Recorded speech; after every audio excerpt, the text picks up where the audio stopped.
All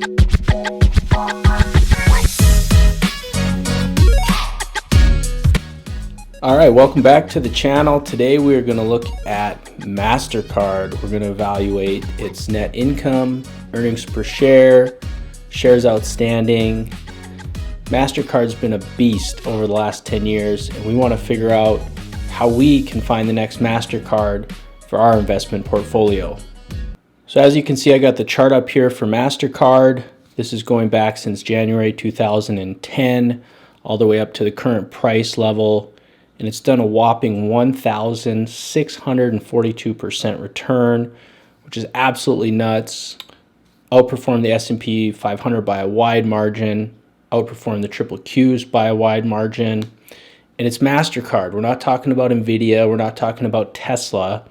So we want to look at some of the fundamental reasons why Mastercard's been so successful, not necessarily from a business standpoint, but from some of the metrics that we can analyze in terms of income, earnings per share, and outstanding shares to see how this has grown over the last decade plus.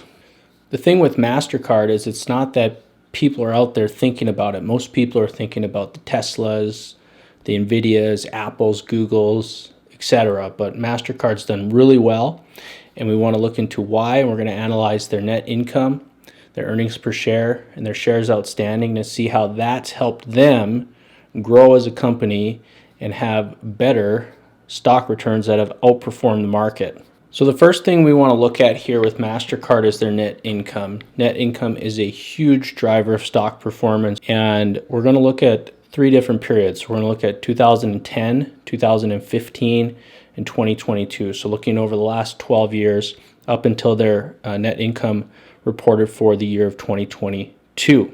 So as you can see on the chart, in 2010, their net income was $1,843 million, so $1.8 billion.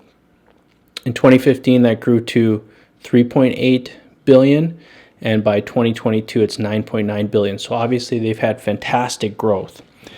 Now, if you look at that net income growth, the percent of net income growth as a ratio from 2010 to 2015, they grew by 2.0 times. So they increased their net income by 2.0 times. And then from 2015 to 2022, they again more than doubled their net income at 2.61 times. So they've basically been able to more than double their net income in those subsequent periods, which is a 5-year period and then a 7-year period. Now we're looking at annual earnings per share.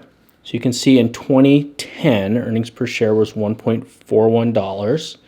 2015 was $3.35. And 2022 was $10.22. So if we look at the ratios for earnings per share, we can see that they've actually outperformed net income growth. So as a reminder, net income growth from 2010 to 2015 was 2.07. Earnings per share growth, however, was 2.38.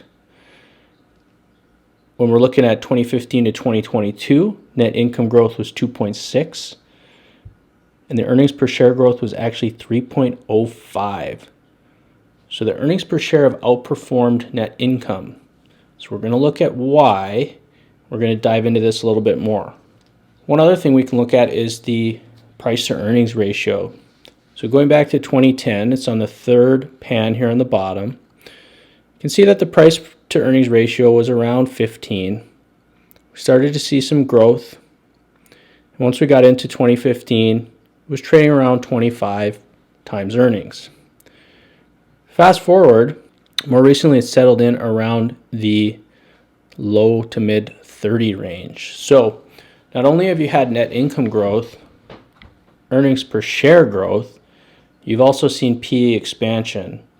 Because of the growth of Mastercard, more people are willing to pay a higher premium for this stock because they believe in future growth. So where do we get the difference between the earnings growth and the net income? And that's where share buybacks come in. So this is a graph of outstanding shares for Mastercard dating back from 2010 all the way to 2022.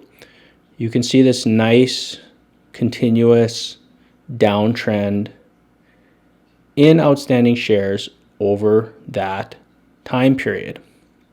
We have this now in a table format.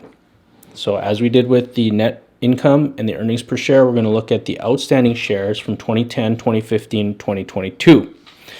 So in 2010, they had 1.3 billion shares. 2015 was 1.137 billion. And as of 2022 is 971 million. What's interesting here is that if you calculate the percent of shares reduced from the 2010 to the 2015 period is 13%, which matches the earnings per share growth above net income growth, which was also 13%. So I'll say that one more time. Earnings per share outperformed net income growth by 13%. Now we've gone in, we've seen that there's been share buybacks with outstanding shares reduced. That's where we fill that gap because the shares have been reduced by 13% as well. Remember that price is earnings per share. So if earnings are increasing and shares are decreasing, you're going to get a higher price. Looking at the period from 2015 to 2022, we saw that shares were reduced by 14.6%. This again matches or is similar to the 14.4% improvement in earnings per share relative to net income. So what does this mean? This tells us that these share repurchases have accounted for 13% of earnings per share growth from 2010 to 2015 and over 14% of earnings per share growth from 2015 to 2022. So not only has Mastercard improved its net income, improved its earnings per share, but it's reduced outstanding shares and has had improved price per earnings ratio. Because of these changes, because of the growth, investors are willing to pay more for this stock. So at the end of the day, high growth stocks like Tesla and Nvidia, you're paying a premium for with high price to earnings ratio because typically the earnings are lower and the prices are higher because you're paying for future growth. Mastercard's not only been around for many years, but it's continuing to show growth, improve net income, and on top of that, having share repurchases is improving the stock performance as well. So maybe that's something to consider as you do your analysis in individual stocks. If you can find a company that's offering share buybacks, that's showing net income growth, that's undervalued relative to what you think the future market value is for that stock, that's one way to get in and try to find your next Mastercard.